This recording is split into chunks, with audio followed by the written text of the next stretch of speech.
Oh shit. Are you serious?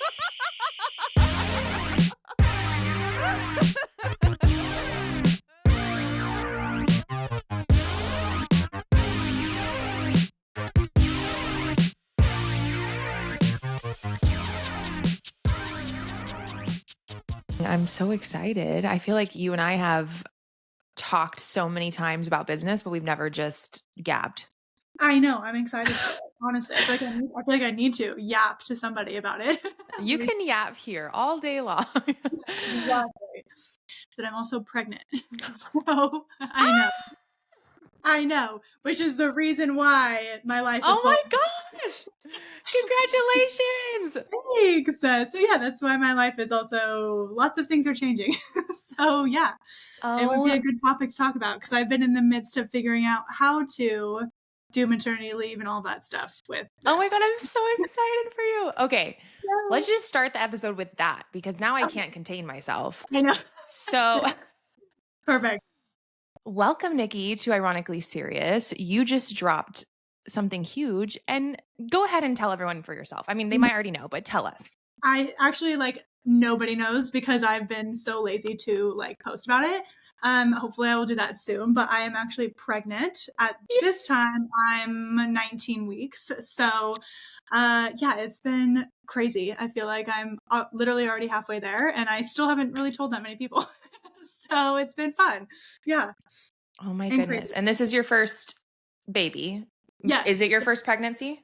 Yep, first pregnancy, first baby, all the things, while running a business. So it's been fun all around for sure.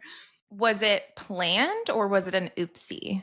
It was not necessarily an oopsie. It was more of a, I feel like it'll take a little longer to get pregnant. And it didn't. So fun fact, the classic, there's no way we'll get pregnant the first time we try. And then here we are. So Stop. real shocking. I'm very shocked that it happened so quickly. We're very, very lucky. But also we weren't planning for it because I didn't think it would happen. So, that type of experience for sure. But it's been fun. Fertile myrtle. Yeah. Yeah. So were you preventing, or and then you just decided, okay, we're going to stop preventing and just see what happens? Yeah, I mean, kind of, sort of. I have actually been on the pill for 16 years and I got off Wow. of it 2 years ago, and I was actually using natural cycles, which I love, and it worked so well for me. Never even had a pregnancy scare or anything when we were quote unquote preventing. And then we kind of were just well, let's just see if we're closer to ovulation, what happens. And then apparently, Mm. very apparently, I think I hopefully gave my body enough time to self-regulate again, right? Because coming off the pill after that long is crazy. But yeah. Oh my gosh. Well, I have questions about that too. But when you say natural cycle, are you meaning you just planned sex around your cycle of when you know you're ovulating and tracked it all? Or was there something that you used, or a method or something? Oh yeah, basically it's just an app that does your body Okay. temperature. So that's literally it. I used to do it with the they have a thermometer, but now I just use my Aura ring and it tracks my The temperature ring. every day. And I honestly found it to be very accurate and super consistent. And I actually loved it. I was like, I should have gotten off the pill 5 years ago. Well, 16 years ago, but it is what it is. So yeah. And you never had a scare. That's kind of Yeah. crazy. I know. I feel like that's not the case. And I also think it's because I was doing the temperature thing for a long time. So you have to wake up and take your temperature. But I also was so used to taking a pill at the same time every day for 15 plus years that it wasn't it was just routine for You me. switched from the pill to the thermometer. Yeah. So I think that's where a lot of people were they don't take it at the same time every day or they forget. And then that's where it can natural family planning becomes an accident. But for me, it was pretty easy, honestly. So yeah. Oh my gosh. I think I need to look into that because we got pregnant unexpectedly, but we were being stupid. Like the pull out Mhm. method, it doesn't work. Right. I've said it before on the podcast, but I mean, I don't know if this is TMI. I don't think it is. My parents don't listen to this podcast, but Yeah. we use condoms, but it sucks. I mean, no one likes to use condom Right. with your spouse, but Yeah, I'm also terrified that I'm going to get pregnant in an accident. We both are. I know. So we've just always prevented. And I don't like how the pill makes me feel and all of Yeah. those things. And so I need to maybe do that? Because I do track everything on an app, but it's not tracking like the phases and the temperature and Oh, yeah. No, I love it. And it's actually kind of cool too, because it has actually a partner app. So my husband has it, and it will like mm, give them like little things where it's like, it will tell them like when ovulation's happening or like luteal phase. It'll be like, hey, just so you know, like energy might be lower, like kind of like the partner tips, which is kind of funny, but they're great. that So is so cute. I feel like my husband would be like, "Yeah, I'm not using that." no, my husband like uses it against me sometimes. He's like, I know what's happening here. And I'm like, yep, well, at least you know. Yeah. So I yeah. just get bitchy and he's like, "Oh, it's around that time." And I'm like, "Yeah, I cry." And he's Yep. like, "Wow, Yeah, it's very obvious. stereotypical." Yeah, I'm not very subtle about it anyways, but yeah. So Okay. I have so many questions about this. This is so exciting because this is no, you totally caught me off guard where yeah, now I'm I'll like, tell "Oh my god, I'm everybody. so excited." I'll keep dropping it on people because I'm like, maybe if I just slowly tell everybody, then eventually everyone will know. But I do it like one by one. So yeah. Okay. So, well, before I get into it, for those who don't know you and they're like, who is this lady who's pregnant and talking about these things? Why don't you give people the cliff notes of who you are, what you do, all of that pizzazz? And then I'm going to ask you all the things about pregnancy so far. Let's do it. Yes. So I'm Nikki. I own Buzz and Banter Studios. It's a website design and brand strategy studio for female entrepreneurs, basically looking to level up their business in a big way. And I come from a corporate background, a startup background. I've worked in marketing professionally for over 10 years. So I really use that kind of, I just call it a sixth sense in my design and my strategy, in all the work that I do for my clients, as just kind of helping them think bigger and plan for scale and growth and all of those things when I work with clients. And I've been doing Buzz and Banter Studios for a year now as its own subsidiary, although I've been freelancing on the side since 2017, basically. But I've been doing this for a year. And earlier this year, actually, February is when I officially quit my 9 to 5. So I've technically only been doing this full time 10 months. But it's been a crazy ride. And yeah, now here we are in first year in business. I'm about to take on the role of pregnancy and motherhood while running a business. So I'm ready to Mm-hmm. that next phase, which is so inspiring. Every time I see a business owner who's also a mother, I'm like, how do you do it? Because I can Aw. barely do it without a child. So like literally any business owner that's a mother is like a superhero to me because they are unstoppable in so many ways. Aw. That's so So sweet, especially because we have a lot of moms who listen and run businesses, and now you are. And it really does unlock like a superpower, I think, because you start to, not that you don't already do this prior to having kids, of seeing your time super valuable, but then you have this literal human that you love, and you're like, you want to make sure that the time you're giving them and the energy you're giving them is what you want to give them, what they deserve, and what they need. And so you just make more decisions based on that. And it's a little bit of selflessness, a little bit of chaos, but also just like this, you unlock something where you're like hungrier, but it's all because you want to provide the best life and best energy and best you for your kids. So I'm so excited you get to enter into that. I feel like your business and your life is probably going to like quantum leap, but it's probably going to be chaotic for a little bit. yeah, I mean, I'm expecting it 100%. Yeah, definitely. yeah. So, well, how about this? How has your first official 10 months been? Do you feel like you ever miss corporate or like anything before your own business? No, No, honestly, you're like, absolutely not. the easiest answer ever for me. Mainly because I feel like I've done a pretty good breadth of like corporate and startups and like small teams, big teams. Hmm. And I feel like I've seen it all. And I've also been really lucky to work really closely with CEOs of all of my companies that I've worked for in the past. And so I have absolutely zero regrets. There is not one day that I like miss having like a meeting that could have been an email or like any A sort of, shitty boss. a shitty boss, I've even had, what are those called? Oh, what's the word? Like, what is that called? Workplace. Like I've had to do like HR complaints against other, Mm, or like just stuff that I don't have to deal with on a day to day. yeah. Of course, I always say like one of the reasons I went corporate is because it was like my last ditch effort to be like, I'm just going to give the 9 to 5 another role and see, because there are so many pros to a 9 to 5. Yeah. There really are.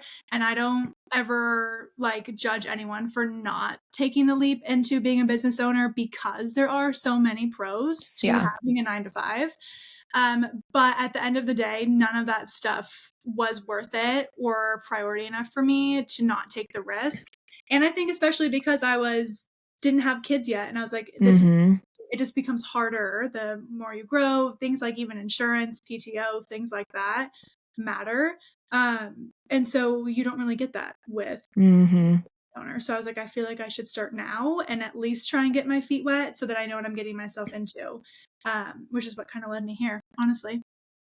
Yeah, I heard someone once say on some podcast or something, they were like, please, if there's anything you can do, take all the risks now, like in your 20s before you have kids or before you have a mortgage or like big responsibilities because you can bounce back quicker and there's less at stake and you just have more that you can give. So I love that you were able to do that and then now get to experience motherhood as a business owner where there's just so much freedom. Like when I had my son, I was working at an office job and it was like a 50-minute commute and I worked with all men. It was so awful.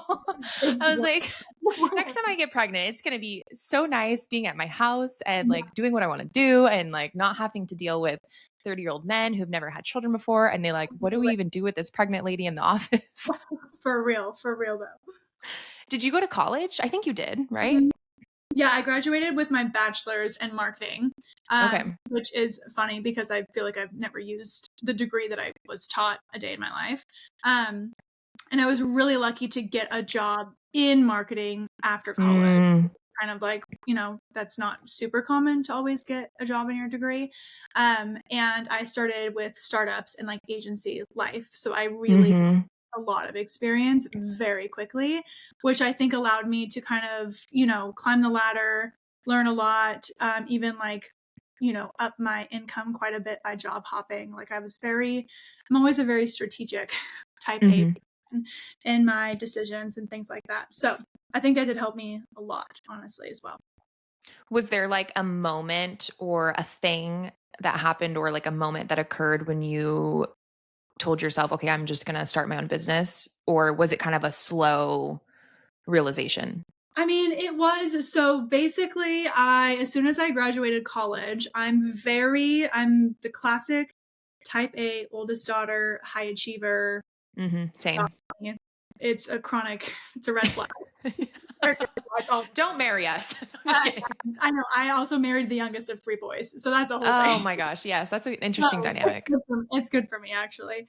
But when I entered the workforce, my thing was I'm going to be the hardest worker and I'm going to grow the fastest out of everybody. So, and you're young in your 20s, obviously, too. So it's a little bit easier. I never said no to an opportunity. I was learning things outside of my job scope. I was doing all of these things that allowed me to move very quickly compared to people my age. And I was technically hired as the director of marketing at the age of 27, which usually doesn't happen in your mid 30s. Yeah. So all those things aside too, I mean, I did experience things like true burnout, and I ended up in therapy. I was having panic attacks. I've had very toxic jobs and bosses before. But my whole thing was like, this just builds character. Like my life motto. You're not wrong. It definitely does. It's a backbone. It's hard to hurt my feelings anymore. But oh gosh, I guess it was 22. Yeah. I'll never forget. It was like February of 2022. We had just closed on this house and it was actually like we had used my income for it, right? Because we just like used my income on the loan and things like that. Closed on the house. 3 days later, I was on a call at work and they were like, we're laying you off. It's like, okay, well, the house that I just bought a house. Like, just like all these things. And I got laid off. And it was the most money I'd ever made. It was a director level job. It was the thing that I was like, this is what I thought I was working for, like the whole time.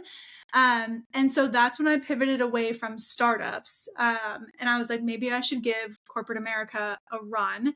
And I had thought about starting my own business, but it was the classic, like, we have a mortgage, we like have all these Security. things, like I have to get a job, we need insurance, all of these life things were happening. So I ended up getting a job in corporate America, still doing marketing, obviously. And I almost immediately knew, I was like, this is just not the vibe for me. Because I think in some ways it's really good where you can be like, some people are okay just working a 9 to 5 and like Mhm. shutting the computer off and having your PTO, your 401k, your insurance, and you get your, if you're lucky, 5% raise every year, usually 2 to 3%, or for, in my case, 0%. But Mm. all of those things. But I ended up luckily having a job. I mean, at the time, I didn't feel lucky, where I had really toxic coworkers that were like, verbally not okay, very misogynist, sexist. And I ended up having to take it all the way up to HR, to like the global company, and nothing came of it. He didn't even get his hand slapped. And I was like, you know what? Mm. I'm done. I'm out. I cannot work for anyone that allows this to happen. And why would I, anyways?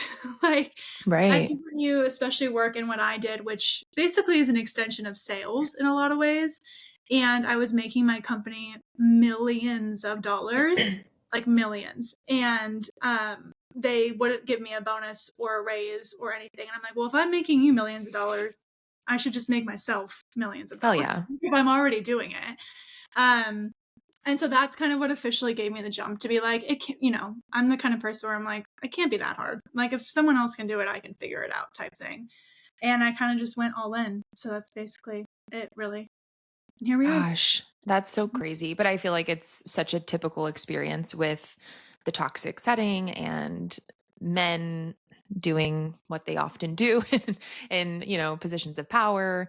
Yeah. But like you said, lucky not in the moment, but lucky enough to experience it to where it could lead you to then do this, and the timing of being secure in your business a year later and then being pregnant. It's just like it's cool to look back and see like how the cards play out Yeah. exactly how they're supposed to. Definitely. Yeah. I always have this, like, my mom, even, she was like, this is like your motto, which is like, everything literally always works out, honestly. Even if you can't see it when you're like in the weeds of it, every time I've thought that this is the end of the world, or there's no way this is going to pan out for me, or I feel like everything's falling apart, it literally always works out Mhm. the way it should be. Mhm. And so it's actually helped a lot, even in business, even in like personal life, to just not take things too seriously, and just know that, just take things as you can. Don't overthink, make the best decisions at the time that you can possibly make, and move on for the most part, right? Yeah, no, it's true. I mean, I feel like usually whenever I run into something that's giving me friction, it's because I'm not clear on what I need to do next, or there's something I'm avoiding. Right. Right. And so it's, in that you can kind of find the clarity. And then once you click it, you're like, okay, this literally all works out. I just had an episode come out with Shelby Hale, who's another business Yeah. owner, and she's an alignment coach. And we were literally just talking about this, like the blocks that you go through, and it feels so tough. And then once you get past the block, you're like, I have all the answers. How easy was Yeah. that? And just Yeah. trusting yourself that the next time you're going to have the right answers, you're going to know what you need to do. Yep. 100%. Yep. I totally agree. I love that. You're Italian, right? Yes. Yes. Okay. I know that was very random, but I have been watching Sopranos. My husband Oh. has seen all of it through, but I Mhm. just started it, and he's watching it with me again. Yeah. But we're on season 2, and I want to be Italian. Like, I actually think I It was is. born in the wrong body. Yeah, it is my family. So if you're watching The Sopranos, just, I actually literally have, fun fact, literally right here. This was given to me as a gift. This is how Italian I am. But I know it looks like a rock. But this is actually a piece of the Colosseum that a family friend of ours took when he was stationed in Rome during the war in the Stop. 60s, 70s. Um, but yeah, I'm very Italian. Because your maiden name's Pagano? Yeah, yeah, originally from Sicily, and I'm actually currently working on getting my citizenship.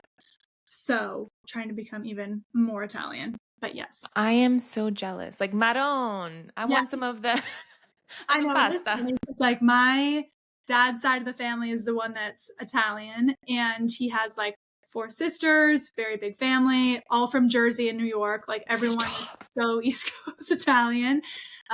It's actually hilarious, but it is funny. Anyone that meets my family is like, "That is the loudest, no one talks, everyone yells, you think everyone's mad all the time."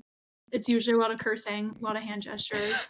That's just the way it is. It is part of who I am. Oh So, my gosh. I know. Basically, I need to come to your Christmas at your house because Yes. I'm obsessed. Like I've been walking around my house doing like saying everything in Italian and being like ultra aggressive. And I'm like, I just really want to be a soprano. I know. Minus like the super illegal stuff and like death. Other than that, I think I Other than would be a that, great mob wife. that's literally my calling, I feel like, is to be, Yes. I could 100% be a mob wife. And I'd probably end up being the one that's running the mob behind the scenes that no one knows. Yes, exactly. You know? Exactly. Yeah. Why do you want to get your citizenship? Actually, for a lot of reasons. I've actually been working on it for literally almost 4 years. Dang. Democracy is its own thing. But a couple of reasons. Number one is we really want the option to move over there without restrictions of visas. Mm. And then you can live anywhere in the EU, not just Italy. You're Huh. basically an EU citizen. And so we've thought about, we want to potentially retire over there. We want to be able to more easily buy foreign property or just like have more options with buying property over there, for like investment properties and things like that. And then, I mean, you get to do little things. Like you can vote in their elections too if you become obviously like well versed in their politics. And then also for our kids, because Italy Mhm. has this weird law, it's like my generation of my family is the last one that can get it through blood before it kind of like expires, kind of. Interesting. So our kids will more easily be able to get their citizenship. And if we moved over there as their citizens, then they could even go to school for free over there too. Mm. So it's kind of more of like a generational giving more opportunities. But mainly so if I need to get out of the country, I can just head on over. Head on over. I'll hop on a plane. I've never been there. I've actually never been anywhere out of the country except Mexico, which I know is very stereotypical for Texans because it's right there. We're like, let's go on over to Mexico for the weekend. So true. Yeah, no, I studied abroad in Italy. And then I've been, I think, to basically every single country in Western Europe, basically traveling. I like to travel quite a bit. Wow. I love it over there. Did you study abroad before you met your husband? Yeah, well, we knew each other all 4 years of college. I didn't study, we were friends all 4 years, but I didn't study abroad till my senior year. And we didn't start dating until after we graduated, technically. Okay. So So did you ever like date some Italian hunk? No. sure did not. No, I just kind of was, I don't know. I just never did, honestly. I was just kind of running around doing my thing. I had never left the country before either. I literally hopped on Mm. I didn't know anyone that was studying abroad in my program. I had never left the country. I had never even seen a foreign language like written or spoken in front of me Mhm. on TV. And so a lot of it was just like trying to figure out what the world looked like outside Mm. small town North Idaho, which is where I was from. So it was a lot of that was what I focused on, which was fun for me. Probably like culture shock too, coming from a small town. And Oh, then coming from a small North Idaho town that has the same people that same friends since I was in preschool, and wow. no diversity, obviously, whatsoever, or cultural, like, appreciation for anything. Uh, Wow. it just was total eye opener, honestly. And I haven't stopped traveling since. So obviously it works. So That's so crazy. I think God or whoever, the universe, did not let me do that because I probably would have thought I was in like some show like Sex in the City and done who knows what. God knows I what. mean, yep. I mean, there was a lot of that too. Every time, sometimes I'll like let stories slip from there. My mom was like, "Oh, didn't know that was happening in a foreign country." I'm like, "Yeah, well, there's a reason you don't know those things." So definitely Share travel. one. What's like one of the, and it doesn't have to be anything that would your mom might try to listen to, but what's like maybe one of the craziest things you saw or like one of the things you did that you never would have expected you to do coming from a small town and being in college and like alone in a foreign country. Yeah, I think for me it was just a lot of confidence. I mean, I had never even been on a metro before. Like Wow. I'd never even been to a big city. Like literally had never even been to somewhere like LA before.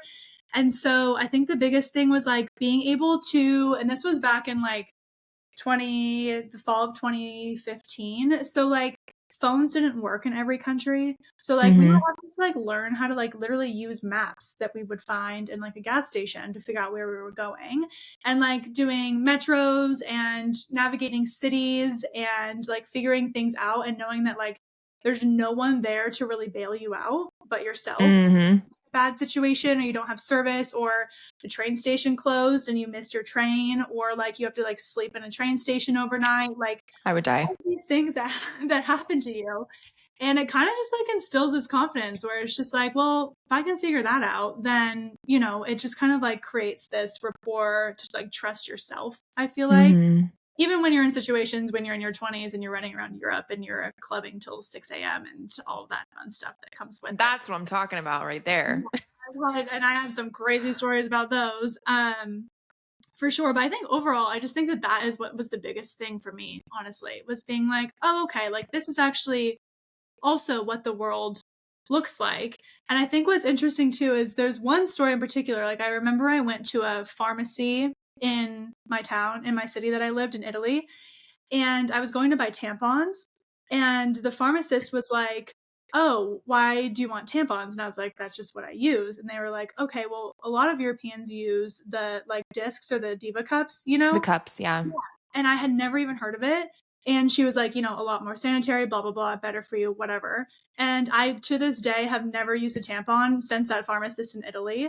Like, it's like little stuff that, like that I think culturally is different, that now it's bigger in the US, obviously. But it was something where I was like, oh, like, I feel like, I don't know, just little things like that you learn that otherwise I probably would have never experienced, honestly. Just little things. Yeah. Well, especially coming from a small town. I feel like that is just such a huge difference because where I grew up in and around Houston, I mean, it's got millions and millions of people here. So even though it's not New York, I mean, it's everything you could want or like need. And then my high school had 4,000 kids in it, Yeah. just my high school. So Yeah. totally different like upbringing. Do you feel like you were sheltered being from a small town? Yes, 100%. And luckily for me, my dad obviously is like from the East Coast originally. My mom is from California. And so they knew that we were brought up in a relatively sheltered lifestyle. And Mm, so my parents always said, they were like, we don't care if you go to college or what you do after high school. You just have to leave this small town because this is not the world. This is not right. the way the world works. It's not the people that like of the world. It's not reality in so many ways. And then I went to college 2 hours away. So I was Oh like, my God. but that I think is what that study abroad program did for me, was like that Hmm. experience is what was like, oh, okay, you're right. This is definitely not the reality that, 99.9% of the population live. So it was good. I loved it. You still live in the same town you grew up in? No, I live in Southern Idaho now, but I Okay. still love my small town. So yeah, I moved just a little bit south, but it's still biggest city I've ever lived in, technically. Wow. Yeah. But And yeah. you gonna stay in Idaho? Or I mean, obviously if you move abroad or something, but in the Yeah, States, I think we'll it's stay home. here mainly just because our entire family is here, to be Yeah. fair. Like my family's up north, his family is in the city, my husband's family is in the city down here. And so we do love it.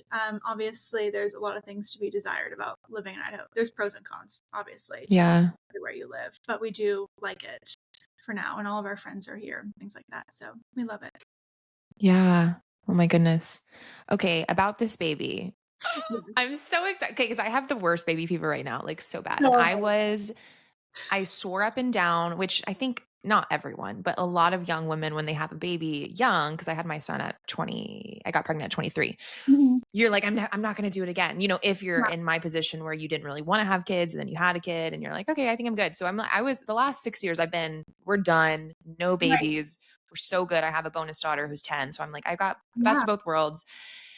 And then it just, I don't know, like my son's 5 going on 6 and I'm young and like my body looks 10 times better than it did before kids. So I'm like, you can bounce back, you can get back to, or even better than wherever you were before. So it's right. not like a physical thing. I was just in this mindset. And then I don't know what changed, but in the last like month or two, me and my husband are like, let's have another one. But we're trying Mhm. to be a little strategic with it because I want to be able to take time off and do it all right.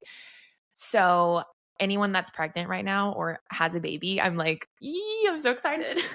I know, it's so fun. We've been having fun with it. It's been a wild ride. A lot of obviously mental shifts and things like that, obviously. But we've been loving it. And we're also not finding out the gender either. I was So just going to ask you that. yeah, no, we're not going to find out. So I think it'll be fun in that regard. And I've had honestly no real like desire to know. Honestly, I feel like it doesn't Really? mean anything. Yeah, I don't know why. I just have been.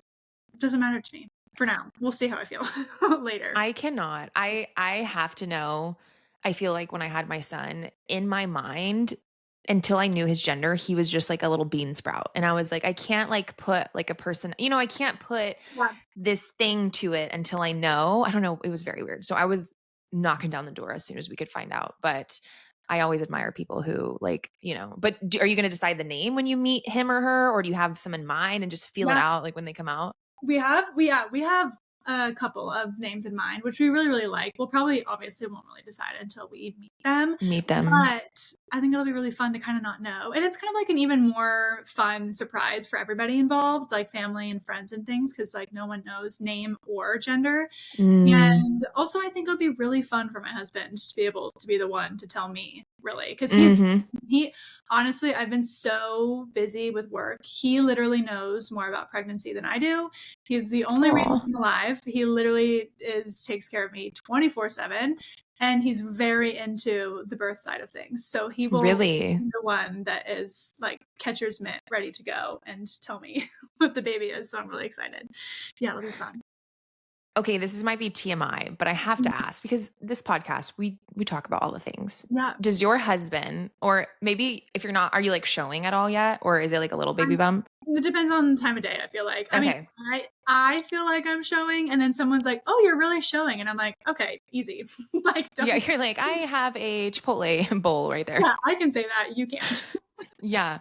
Yeah. Does your husband like does he think weirdly when you guys are like, doing the deed because there's a baby? Because some men get really weirded out about that and they like Yeah. cannot have sex. It's something that we're working through. It's definitely Okay. weird. Which I honestly don't blame him either. And I think it's because like we know our bodies, so we know like where everything is kind of. And I can see if you can't empathize or understand what that anatomically is like, Mm-hmm. then I can see how it's very weird. But yeah, it's Yeah. definitely something that I was like, you're fine. don't worry. Like everything You're is not going to be anywhere near the baby. Don't worry. great. You're fine. It's Yeah. hilarious. I know. What do you think's been like the biggest surprise so far being pregnant? Honestly, I think well, we found out really early. We found out when I was like 3 weeks along. I feel like that's pretty early. Very early, yeah. And so, and then I was really sick, like very sick. First trimester I was like, this must be what it feels like to be like, I don't even know. I did not feel like myself at all. And Is that how you found out? Because you were feeling sick and you took a test? well, actually, it was actually kind of funny. My Oura ring is the one that caught it, actually, because my heart rate was elevated for like 3 or 4 days. And I was like, that's kind of weird. And someone else I know had mentioned that that was a sign for her when she found out she was pregnant. No So way. your levels and stuff are starting to pick up. And so your body's kind of freaking out, basically. And so I was like, that's kind of weird. And I was actually also at the time working with a functional medicine doctor I got diagnosed with SIBO, gut infection. And so I was treating that at the same time. And I was kind of feeling really sick, but I thought it was the medicine that I was taking, like all of the herbal supplements.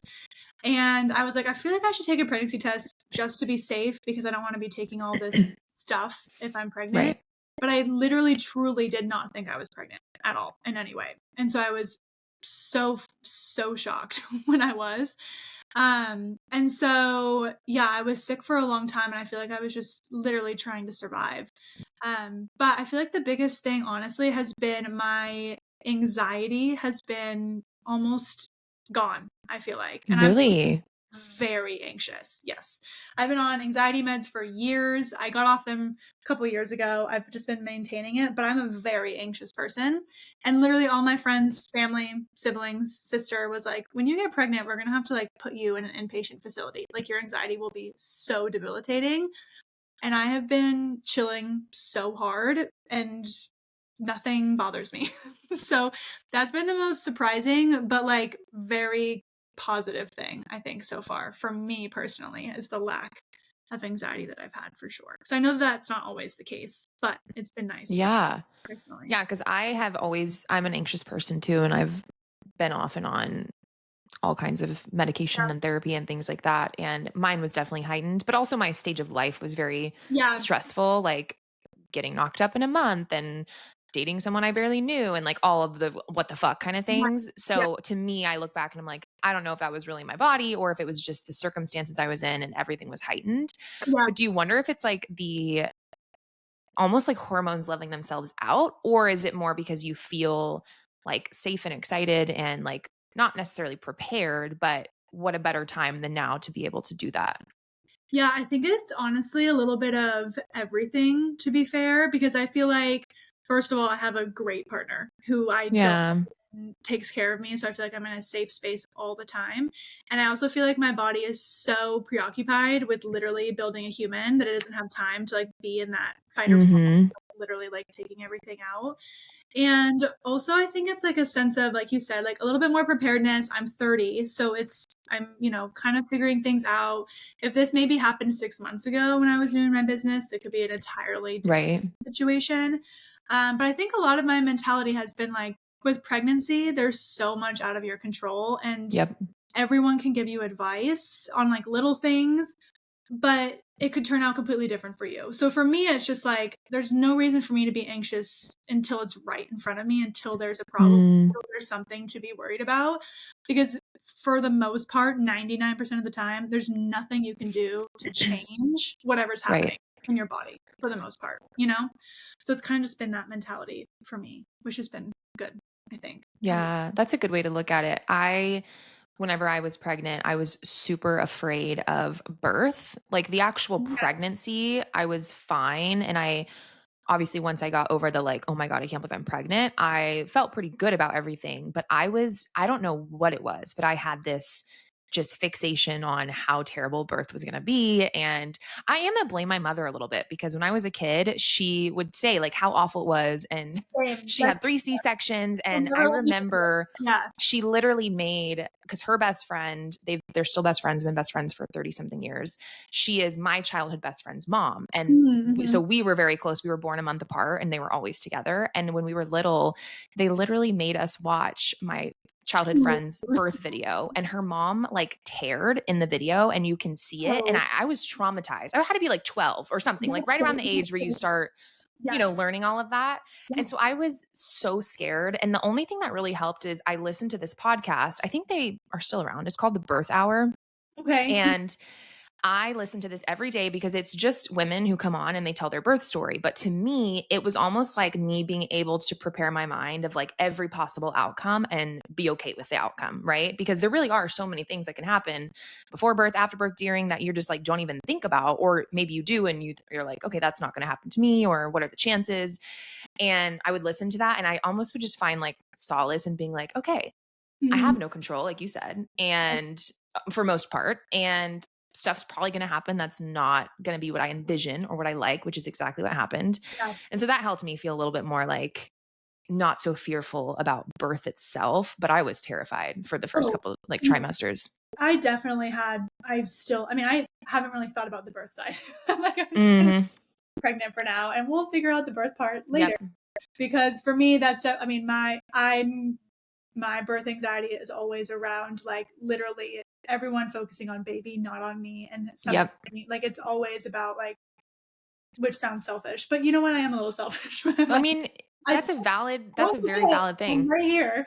And so I am also lucky because I've had quite a few friends that have recently given birth in the last like Oh, 2 good. years, and they've all had vastly different birth experiences, from like unmedicated fast births to like days long labor with emergency C-sections. And everyone has really impressed me with how they've approached birth and recovered and all that good stuff. So I feel like it's helped me a lot be like, again, your journey is going to be your journey, and there's a lot you can do to prepare. I think we might even do a doula just to kind of help take that pressure off of my Mhm. husband having to be such a hardcore advocate, and also in theory will allow me to be a lot more present, I think, and just know that there's Mhm. else in the background helping. So we'll see, but for now I've been chilling. We'll see if that changes very soon. Yeah, I feel like my anxiety with the birthing was at the beginning and then again at the end, just because then you're like, oh my God, like it's Yeah, here. it's good. Yeah. But I did all of the, I don't know if you are, maybe you're kind of like woo woo because you said you Yeah. did the functional medicine doctor. I'm a little bit woo, like middle ground. And I did all of the like old wives' tales Oh, to get pregnant, like to not get pregnant, to have my labor be induced naturally, essentially, to get, through the labor.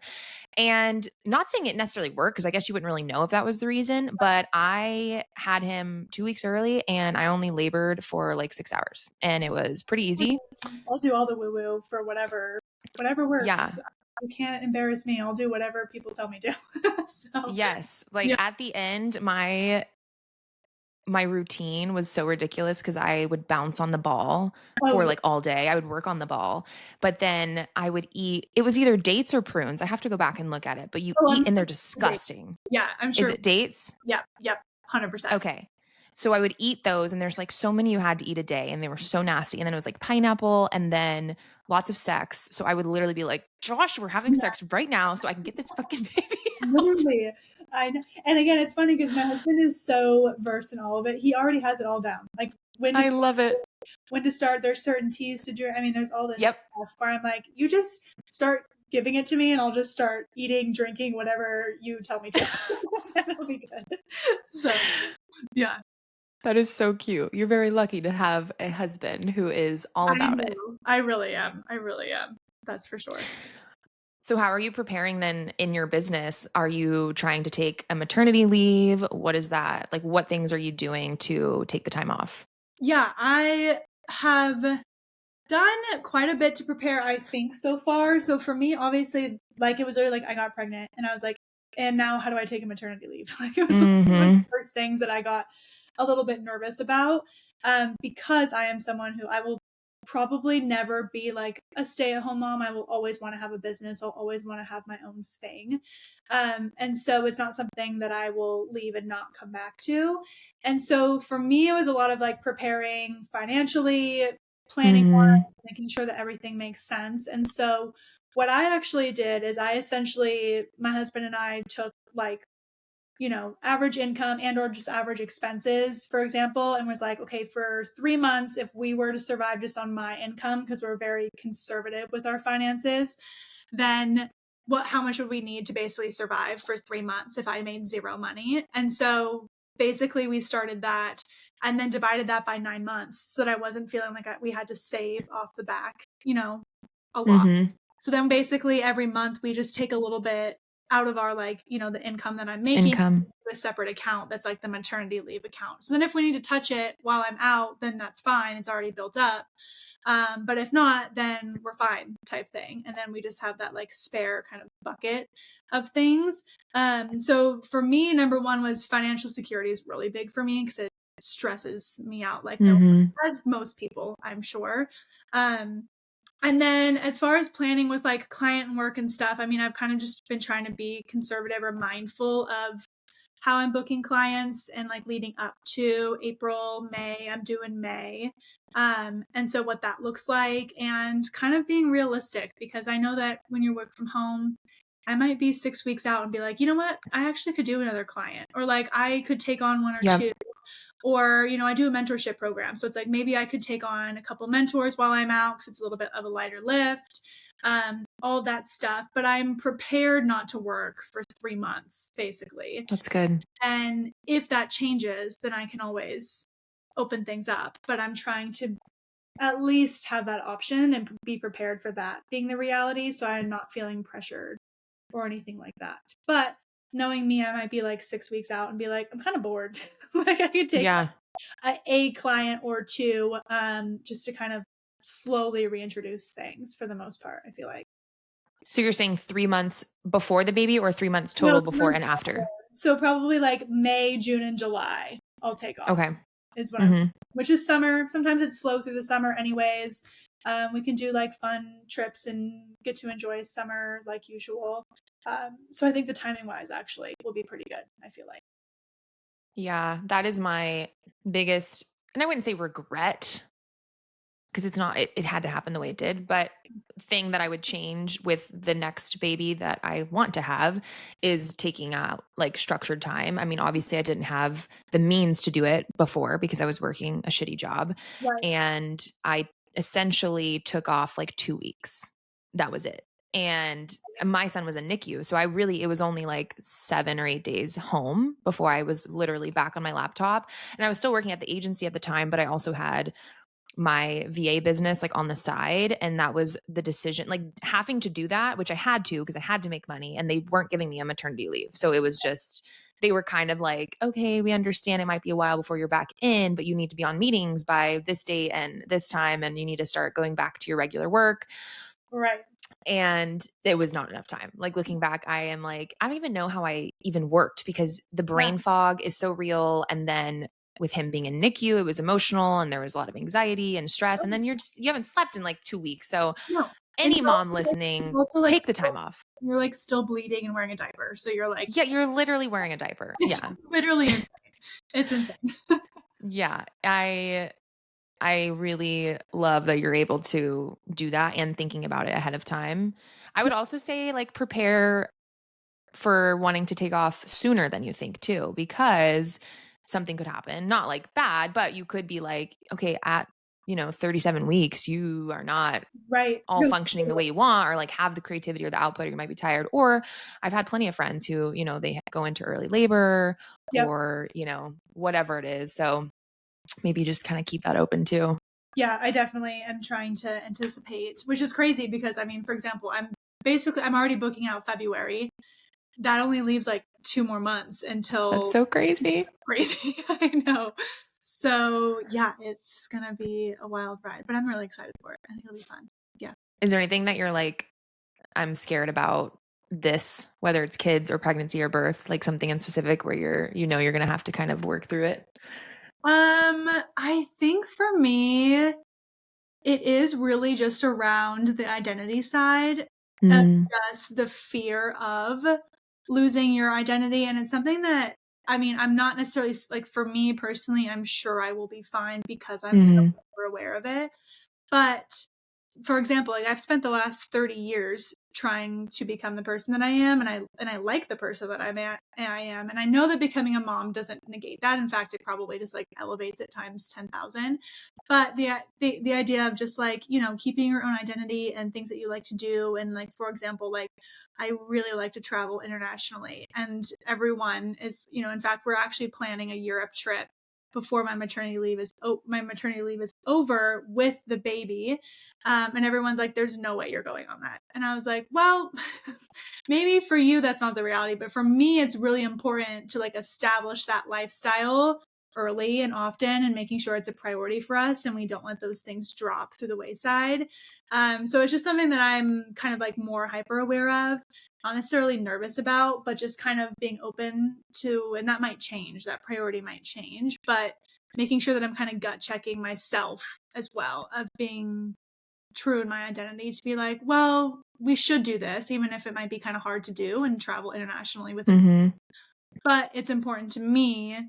So mhm. let's make sure that we're at least looking at all angles, those types of like well, they're big decisions, but little things too, Yeah. Yeah.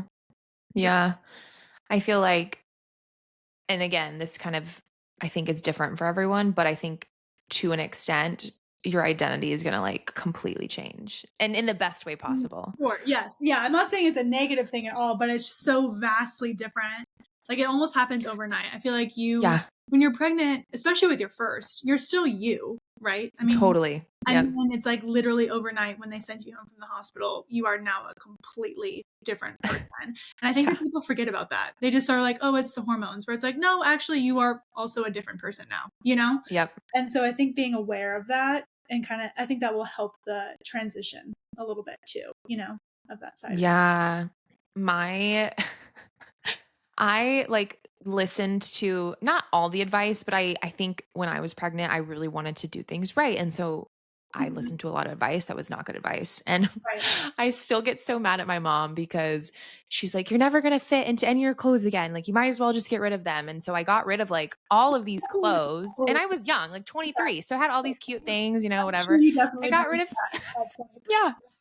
Yeah. And my body's like, I'm like, actually, I probably could have rocked all of that now. So thanks Probably, a yeah, whole lot.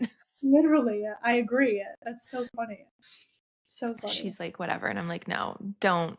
But yeah, a lot of advice I feel is just you hear it and most advice is all preconceived by people's experiences that they've had, whether they're with their parents or their own. And it's like, no child, no family is the same. And you're not really going to know even what you want until you're in it.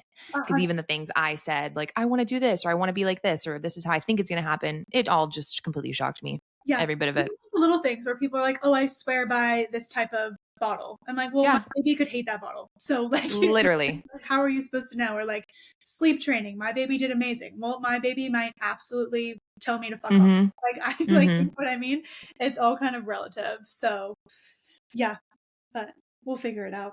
That's for sure. Oh my goodness. I'm so excited for you. I think that's I'm excited because we're going to have another podcast episode next fall and then we'll hear your perspective on it again. I No, mean, you're of course welcome before that, but I'm really interested to hear like your thoughts on business and like where you're at once the baby's here.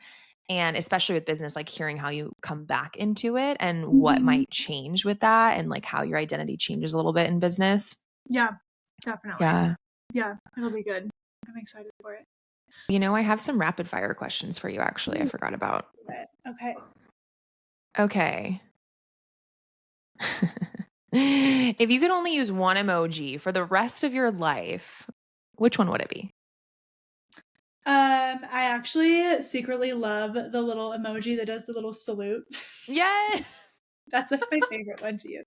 I feel like it's so transferable and it says a lot about me. But I feel like I It's use a that one. type A firstborn child one for sure. Like getting it done. Don't worry, guys. I'm on Oh, it. I'm on it. Agreed. Um, okay. What is your go-to airport snack, especially when you're traveling abroad? Ooh, probably Pringles, sour cream and onion Pringles. Really? Yeah, That is I don't know what so specific it is and very, interesting. but I've also eaten them in every country I've ever been to. I don't know why. It's like my safe thing because they're in all airports. Right. And it just is really consistent. And I've had them in every country I've ever traveled to, like from Asia to Europe to everywhere. So I don't know why. It's I my love that. yeah. My gosh. Okay, what's the most overrated branding trend or website trend you've seen right now? No Um, shame. I kind of think which would be a pretty hot take, but the classic like beige pink blush is just it depends on the Mm, but a lot of photographers, a lot of estheticians, aren't leaning in as much as they should be to their mm-hmm. brand, and it just kind of washes everything out.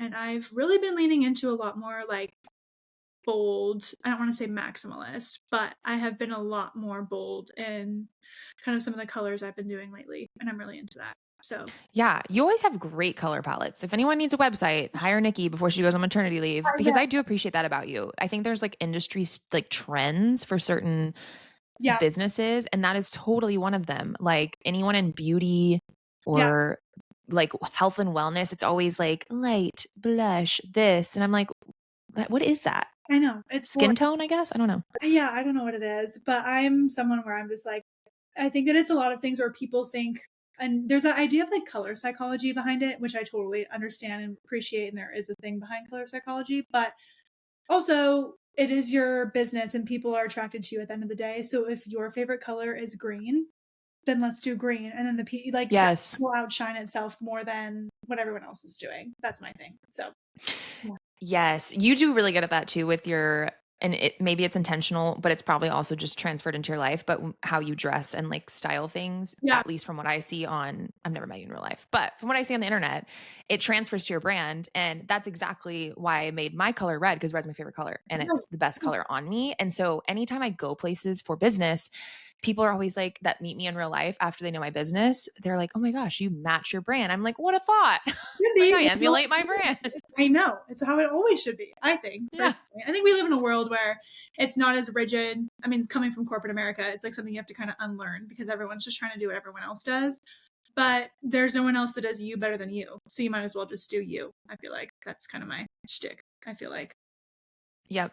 Yep. Do you use ClickUp? I do. Yeah. Okay, so this is a good one. Yeah. Fuck, marry, kill, Ooh. ClickUp, Dubsado, and Showit.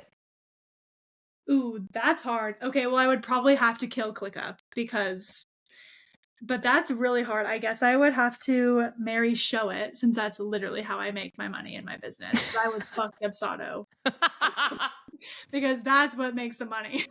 That helps makes the money. That keeps the money, but Showit's what makes it happen.